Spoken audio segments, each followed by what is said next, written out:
So, everyone, myself Abhishek, and in this video, I'm going to answer some of the important JavaScript interview questions. So, let us look at the first question. What is Node.js and how does it differ from other server-side technologies like Apache or PHP? So, Node.js is nothing but it is basically a runtime environment for JavaScript. So, previously, when we want to run JavaScript, the only option we used to have was Google Chrome or any other web browser.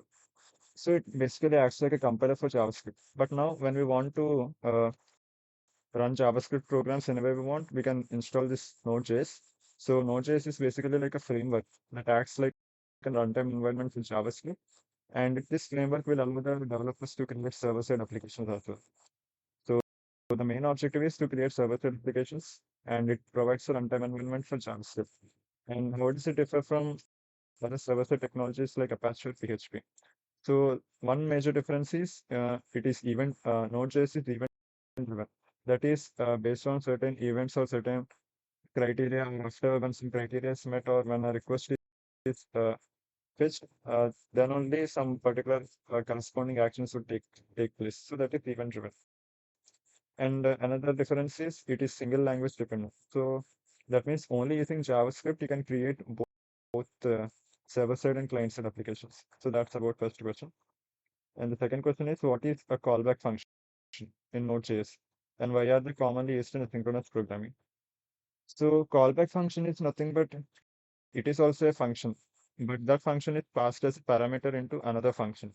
So when a particular function is being executed and that function has completed its execution, then the callback function is called automatically for the next execution.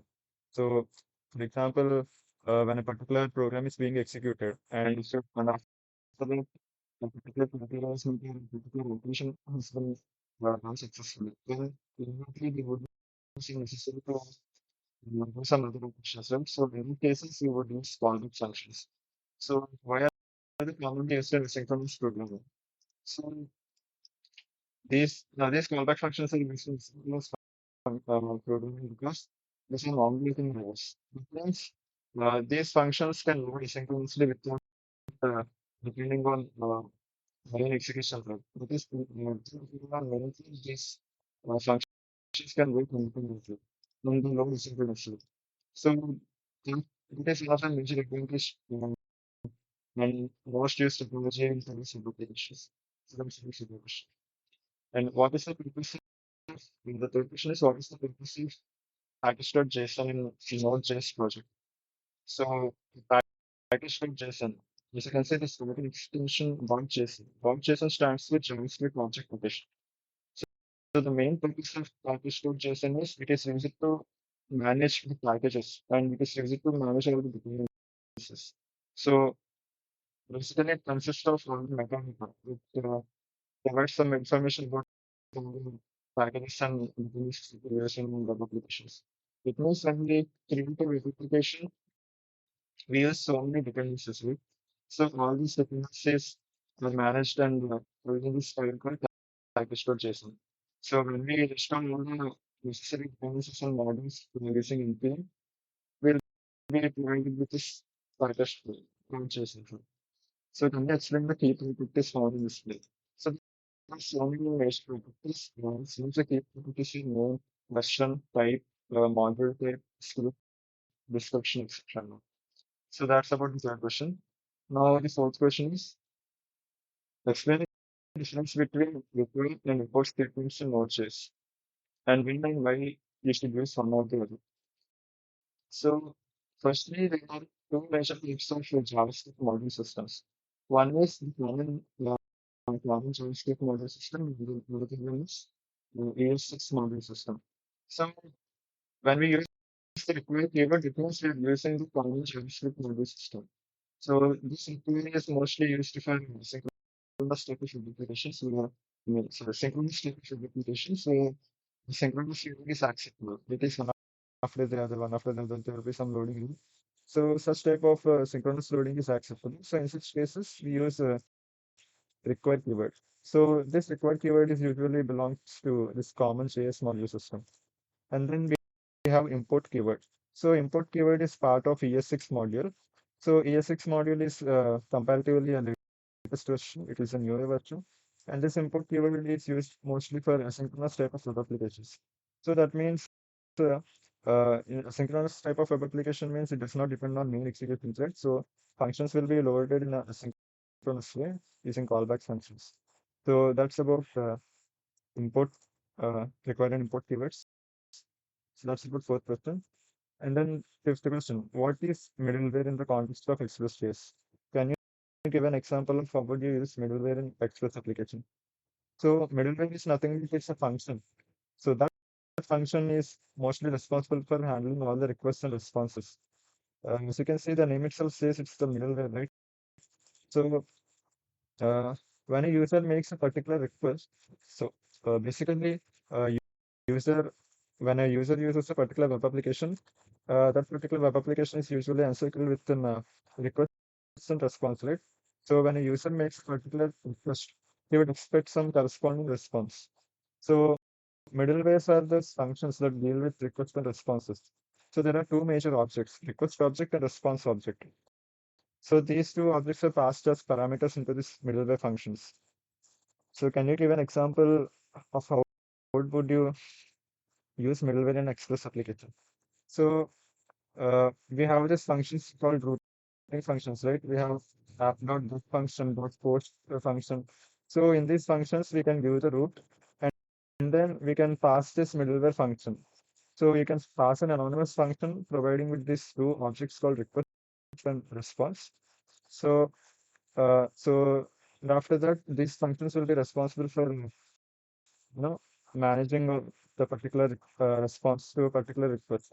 So if a user requests a particular web page, so uh, the middleware function will be able to send that particular page. So, like for example, there will be some web pages consists of so many intermediate pages, right? So using routing functions and middleware functions, you can provide that particular page for the user. And the sixth question is, what is RESTful API? So RESTful API stands for Representational State Transfer. So this is basically nothing. It's an API that using which you can use network-based web applications. So the main HTTP methods used in this are GET method. So using GET method, you can uh, access to a particular something particular data, or whether it be web page or whatever data it may be, you can access it from the server side. And then we have post method. So if you want to send any data to the server, you can use you can do that by using post method. And then we have put methods. It basically uh, makes some updates to something the server side. And then we have delete method. It deletes something from the server. That's it. So that's about RESTful APIs. Then we have Node Package Manager. What is the purpose of Node Package Manager? How do you use it to manage the dependencies in Node.js project? So NPM. So NPM is called Node Package Manager. So it is basically like a tool that is used by all the Node developers in order to install and manage all the modules, required modules and dependencies.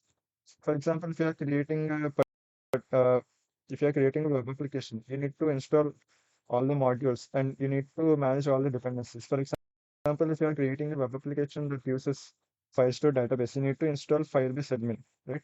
So such a way that the Node Package Manager will allow you to install all such required modules and it allow you to manage all the required dependencies. So how do you manage dependencies in a Node.js project?